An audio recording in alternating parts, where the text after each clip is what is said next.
sabtiya taariikhduna waa 21 bisha 11aad 2020 qodobada aad ku maqli doontaan wararkeena habeenimana waxa kamid ah dawladda federaalka Itoobiya oo war ka soo saartay dagaaladii xoogana ee 17 maalin ka soconayay gobolka Tigray iyadoo oo ka sheegatay guul aad u ballaaran dagaaladaas. walaalay saar aragtidaada ka dhiibo oo sheergaree si uu gaaro muuqaalkan saaxiibo badan oo nagu helno saaxiibo wanaagsan sida adiga oo kale mahadsanid. dagaaladii xoogana ee 17 maalin ka soconayay gobolka Tigray iyadoo oo ka sheegatay guul aad u ballaaran dagaaladaas. sidoo kale xisbiga TPLF na war ayay ka soo saareen dagaaladii xoogana ee gobolkooda ka soconayay iyaguna waxa ay sheegteen in guul ay ka gaadheen dagaaladaas.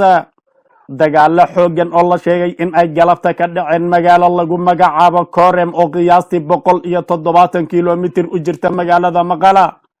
wasiirka arrimaha dibadda ee dalka Itoobiya Dhamaka Mukanan oo isaguna war saxaafadeed dheer soo saaray waxa uu sheegay inuu guul rasmi ah ka gaadhay siyaasadda arrimaha dibadda. dhalinyarada kacdoon wadayaasha ee ka soo jeeda qoomiyadda Oromadana waxa ay sheegeen wixii berrita ka dambeeya in ay wadooyinka xidhi doonaan isku xidha deegaanada Oromada. qodobadaasi iyo kuwa kale ayaad ku maqli doontaan wararka habeenimo ee channelka Dooya Dheer Media ee daawasho wanaagsan.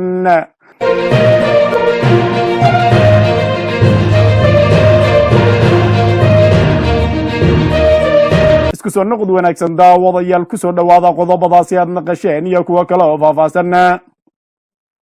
aan ku bilownay daawadayaal dalka Itoobiya waxaa ka socda dagaal aad u xooggan oo galay maalintii 17aad iyada oo ciidamada militariga Itoobiya iyo kuwa maamulka Tigreega ay dhexmareen dagaal aad u culus oo lagu hoobtay isla markaasina la sheegay in tiradii ugu badnayd abida ay ku dhimatay dagaaladaas iyada oo maanta magaalada Addis Ababa iyo magaalooyin kale oo ku yaala dalka Itoobiya la keenay dhaawac iyo dhimasho aad u tiro badan. saraakiil badan oo ku soo dhintay dagaaladaasi ayaa waxaa la sheegay in laga soo dejiyay magaalooyin dhowr oo ku yaala dalkaas iyada oo la sheegay in dhaawaca iyo dhimashaduba ay tiro beeleen. si kastaba haatee dowladda Itoobiya ayaa waxa ay sheegtay in ay ku dhowdahay magaalooyinkii ay rabtay in ay gacanta ku qabato ugu dambeynta dagaalka isla markaasina sida ugu dhaqsiyaha badan dagaalkan ay ku soo afjarayso. war saxaafadeed ay soo saartay dowladda dhexe ee dalka Itoobiya oo ay uga hadlaysa dagaaladii xoogana ee maalmahani dhacayay ayaa waxa ay ku sheegtay in ciidamadoodu ay horumar aad u ballaaran ka sameeyeen dagaaladaas. warmurtiyeed ay dowladda dhexe soo saartay ayaa waxa ay ku sheegtay in ciidamadu ay ku sii siqayaan magaalada Adigret ee caasimada labaad ee gobolka Tigray. ciidanka militariga qaybtiisa galbeedka ayaa lagu soo waramayaa inay jabiyeen dhufaysyo cusla oo ay Tigreegu qodeen wadada u dhaxaysa Aksum ilaa Arwa waxa ayna xuseen in ay soo dhaafeen isla markaasina gacanta ay ku dhigeen nawaaxiga magaalooyinka Shire, Aksum iyo Arwa. haddana waxa ay sheegeen in gacanta ay ku hayaan nawaaxiga magaalada Adigret isla markaasina ay magaalada Adigret ku sii siqayaan. Adigret waa caasimada labaad ee gobolka Tigray isla markaasina ciidamada ayaa waxa ay war saxaafadeedkooda ku sheegeen in maalmaha inagu soo aadan berri iyo beri dambe ay gacanta ku dhigi doonaan magaaladaasi. dhanka kale maamulka gobolka Tigray iyaguna waxa ay soo saareen warbixin ay ku sheeganayaan in guulo ay ka gaadheen dagaaladii xoogana ee ka soconayay gobolkaas. afhayeen u hadlay ciidamada TPLF oo lagu magacaabo Gabrasadig ayaa waxa uu sheegay in guud ahaanba ay burburiyeen ciidamadii dhanka raaya ka yimid. sidoo kalena waxa uu sheegay in khasaare xoogan ay gaarsiiyeen ciidamadii dhanka Eritrea ka soo galayay meesha lagu magacaabo Zalam Ambasa isaga oo sheegay in ciidamadaasi ay dib u jabiyeen. maruu ka hadlayay gantaaladii Bahradar lagu dhuftay ayaa waxa uu yidhi maalinnimadii shalayto waxaanu gantaala ku dhufanay garoonka magaalada Bahradar waxa uuna noqday garoonkaasi mid hadda kadib aan waxba ku fadhiyin isla markaasina burburay mana shaqayn doono mana jiri doonaan diyaarada ku soo degi doona ayuu sheegay. weeraradani way sii socon doonaan iyada oo aan waxyeello loo geysanaynin dadka shacabka waxaanuna u ballan qaadaynaa shacabka inaan ayaga aanan beegsanayn waxaanu beegsanaynaa ciidamada Abiy Ahmed uu soo diray iyo sidoo kale meelaha ay ka soo duulayaan ayuu sheegay. afhayeenka u hadlay TPLF oo lagu magacaabo Gabayre Saadiga TPLF ayaa sheeganaysa inay guul rasmi ah ka gaadhay dagaaladii xoogganaa ee maalmahani dhex marayay ciidamada militariga iyo kuwooda waxa ayna sheegeen in ciidamo badan ay jebiyeen isla markaasina ay dib u bixiyeen dowladana waxa ay sheeganaysaa in guul rasmi ah iyaduna ay gaadhay ayna ciidamadeedu ku dhow yihiin magaalada Adigreet oo ah caasimada labaad ee gobolka Tigray si kastaba haatee waxaa la arki doonaa cidda guulaysata iyo halka ay ku dambeeyaan dagaalada culus ee labada dhinac mid walba uu ka sheeganayo guul lama taabtaan oo isagu ka gaadhay dhanka kale dagaal si adag la isugu daalay oo aan aad u xooganayn ayaa waxaa la sheegayaa in galabta ay ka socdeen dhul buuraley iyo qabxa ah oo u dhow magaalada lagu magacaabo Koram oo qiyaastii 170 kilomitir koonfur kaga beegan caasimada gobolka Tigray ee Maqala caasimada Tigrayga waa magaalo ku taala jaha oo mana ah gobolka buuraleyda ee Tigrayga ee waqooyiga dalka Itoobiya waxaana dhufaysi adag ka qotay halkaasi dagaalyahanada TPLF oo dagaalka dhuumalaysiga iyo gurilaha muddo dheer kula jiray ciidamada shacbiga ee Eritrea buuraleyda Baadhama waxaa la sheegay ciidamada Tigrayga ee dagaalka kula jira kuwa dowladda in ay yihiin kuwa dhiiran isla markaasina ku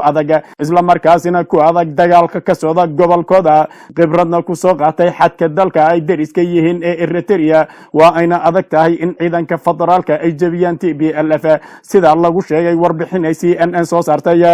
hadda dhulkiisina ee ay orodka ku qabsadeen ciidanka Abiy Ahmed waa la iskala soo tagay sida laga soo xigtay dad khubaro ah dagaalyahanada Tigrayga waxa ay dhufaysi adag ka qoteen halka dhulka jiiftada ah ay khasaare baan ugu geysteen ciidanka federaalka oo habqana ciidamada federaalka ayaa maalmihii la soo dhaafay waxa ay la wareegeen dhulka hoose ee galbeedka koonfurta bariga ee gobolka Tigray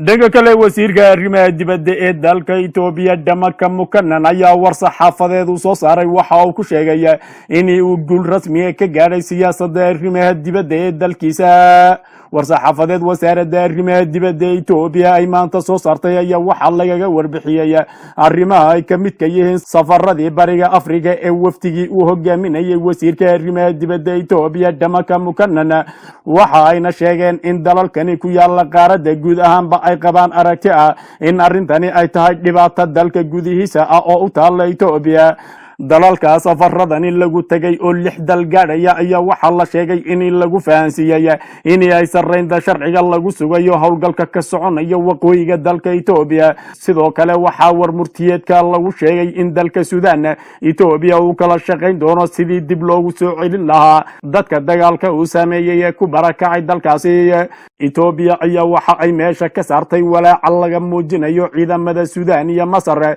ee dowladtuska wada jirka ku sameynaya dalka Suudaan waxa ayna sheegeen inuusan wax khasaare ah Itoobiya ka soo gaadhi doonin isku soo duuduubo Itoobiya waxa ay sheegtay in dalal badan lagu qanciyay howlgalkani ka socda gobolka Tigray isla markaasina aysan doonaynin in wadamadaasi ay soo farageliyaan arrimaha gudaha Itoobiya ee u gaarka ah dalkaas waxaana xusid mudan in ujeedada safaradani aanu idin la wadaagnay xilligii uu bilaabay wasiirka arrimaha dibadda ee dalkaasi Dhamaka Mukanan war saxaafadeedka ayaa waxa lagu sheegay in wadamada wasiirku uu tagay dhammaan ay soo dhaweeyeen ayna isla qaateen in howlgalka la sii wado ilaa iyo inta sharciga sareyntiisa laga xaqiijinayo iyo midnimada dalkaasi dhanka kale dhalinyarada kacdoon wadayaasha ee qoomiyadda Oromada ayaa waxa ay maanta ku dhawaaqeen in laga bilaabo maalinimada berrita ee taariikhdu ay ku beegan tahay 22 bisha 11 2020 inay jari doonaan gabi ahaanba wadooyinka isku xidhay Itoobiya iyo Oromia waxa ay sheegeen in ay soo celin doonaan howlgalladii ballaadhna ee ay kula dagaalamayeen dowladda uu hogaaminayo Abiy Ahmed dhalinyarada Cairo ee ka soo jeeda qoomiyadda Oromada ayaa waxa ay ku baaqeen in dadka u shaqeeya dowladda dhexe ay iskaga baxaan deegaanada gobolka Oromada isla markaasina ay la dagaalami doonaan cid kasta oo ay arkaan in dowladda dhexe ay shaqaale u tahay iyo sidoo kale haddii ay arkaan ciidamada militariga ee dalkaasi daawadayaal dalka Itoobiya oo xilligani ku jira marxalad aad u adag iyada oo dagaal culus oo uu amray ra'iisul wasaare Abiy Ahmed ayna hadda dhinacna uga dhicin dalkaas isla markaasina 17 maalmood la isku hardinayay goobo badan oo kamid ah gobolka Tigray iyada oo ciidamada dawladda iyo sidoo kale ciidamada maamulka Tigray dagaal aad u culus oo aan abid ka dhicin dalka Itoobiya ay dhaxmareen isla markaasina wax guula ilaa iyo xilligan Abiy Ahmed uusan ka gaarin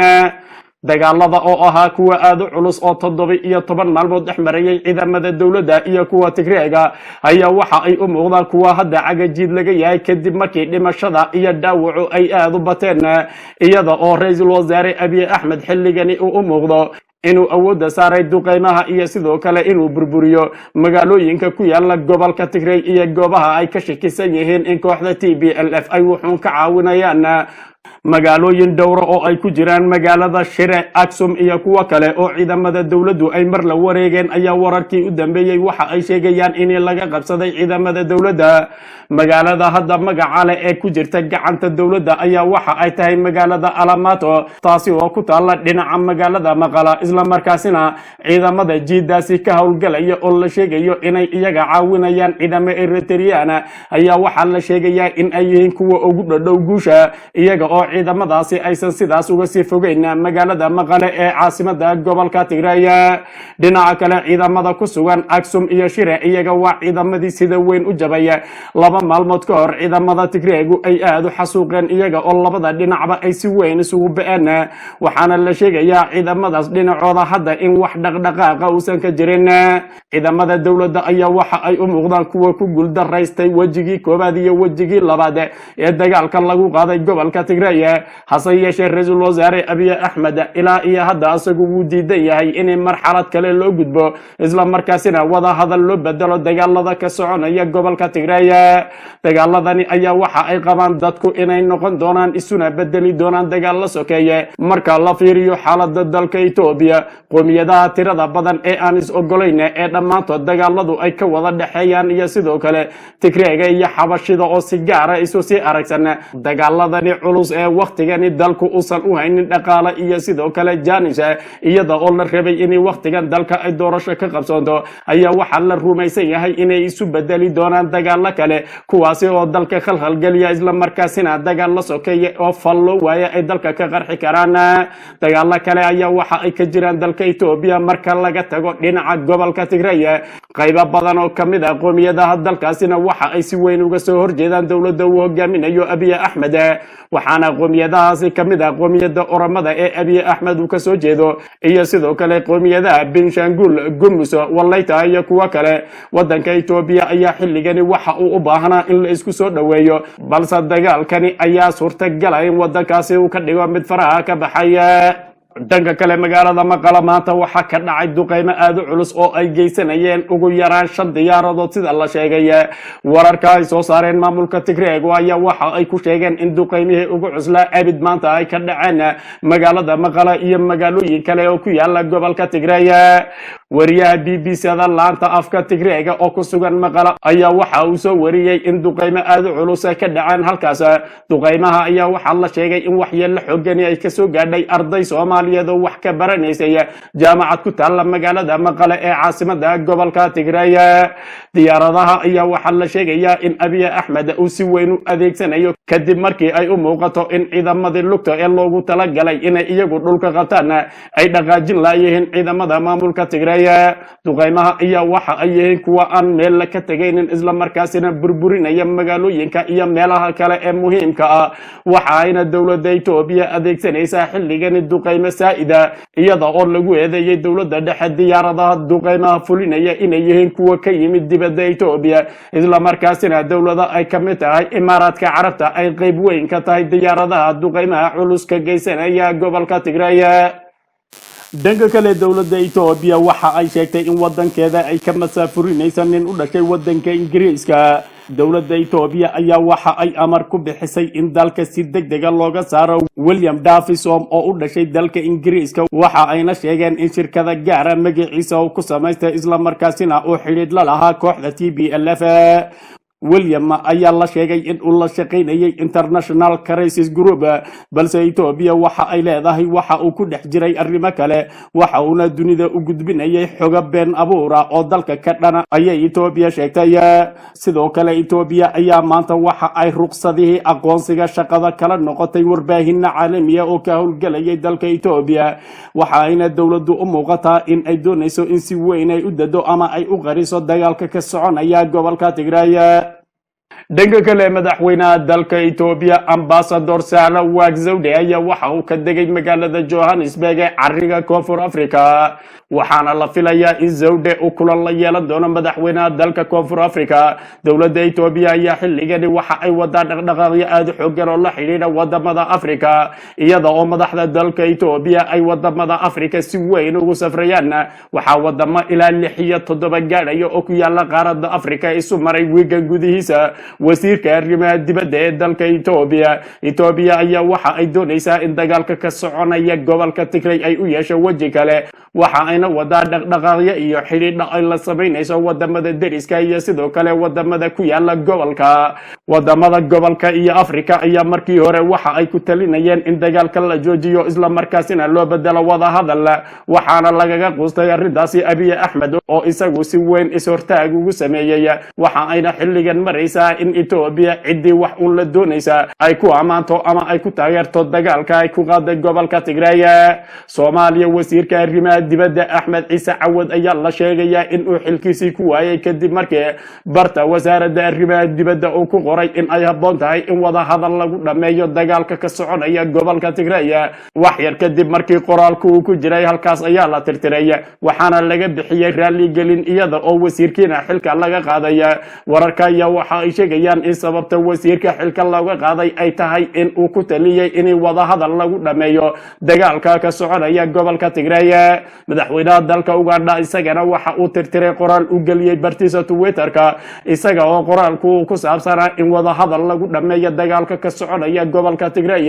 dawladda Ethiopia ayaa la sheegayaa in la soo xiriirayso wadan kasta ama mas'uul kasta oo soo qora ama meel ka sheego in dagaalkaasi wada hadal loo bedelo cid kasta oo arxano ah hanagu taageerto hana nagu garabista